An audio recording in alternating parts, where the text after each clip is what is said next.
بسم الله الرحمن الرحيم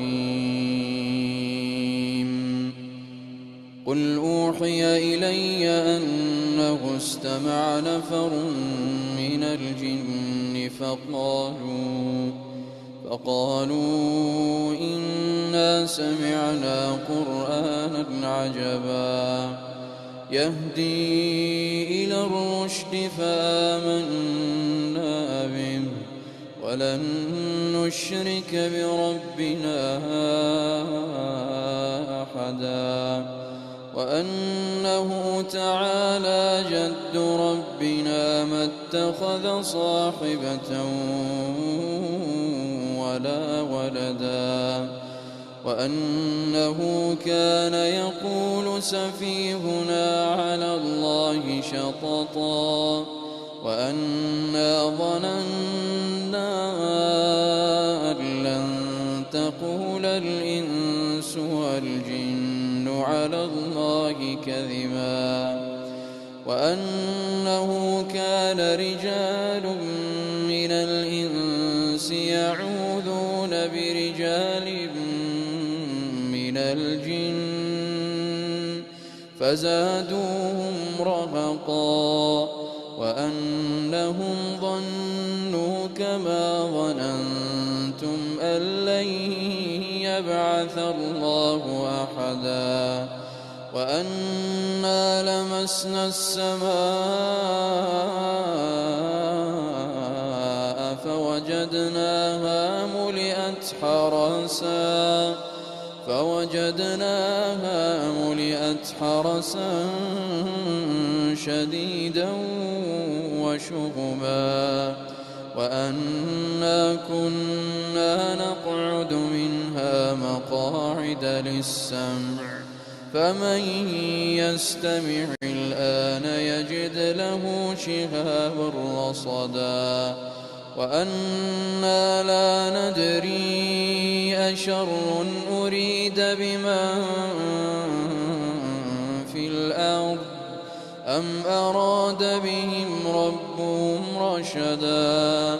وأنا منا الصالحون ومنا دون ذلك كنا طرائق قددا وأنا ظننا أن لن نعجز الله في الأرض ولن نعجزه هربا وأنا لما سمعنا الهدى آمنا به فمن يؤمن بربه فلا يخاف بخسا ولا رهقا وأنا منا المسلمون ومنا القاسطون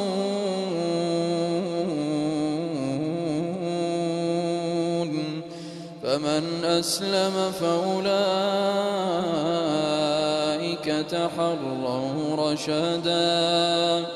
وأما القاسطون فكانوا لجهنم حطبا وأن لو استقاموا على الطريقة لأسقيناهم ماء غدقا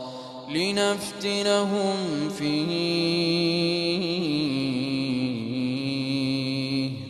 ومن يعرض عن ذكر ربه يسلكه عذابا صعدا وأن المساجد لله فلا تدعوا مع الله أحدا وأنه لما قام عبد الله يدعوه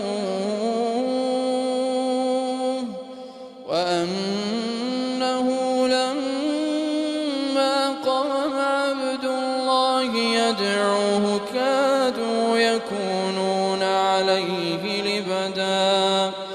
قل إنما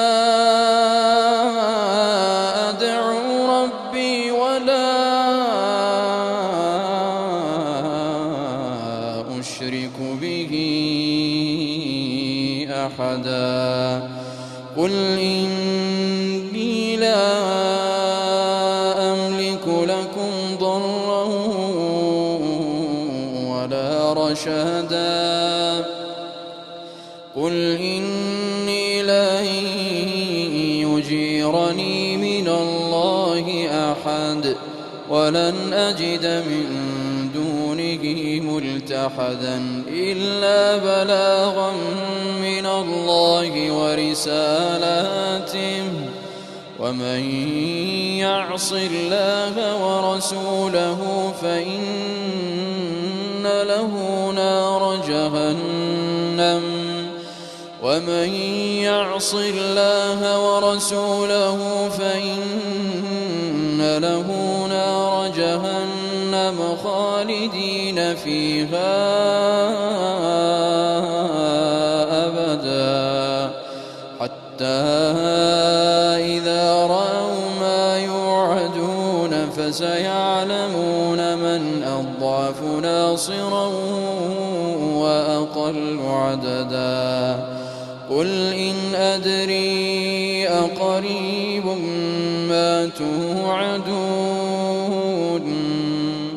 أم يجعل له ربي أمدا عالم الغيب فلا يظهر على غيبه أحدا إلا من ارتضى من رسول فإنه يسلك من بين يديه ومن خلفه رصدا ليعلم أن قد أبلغوا رسالات ربهم وأحاط بما لديهم وأحصى كل شيء عددا.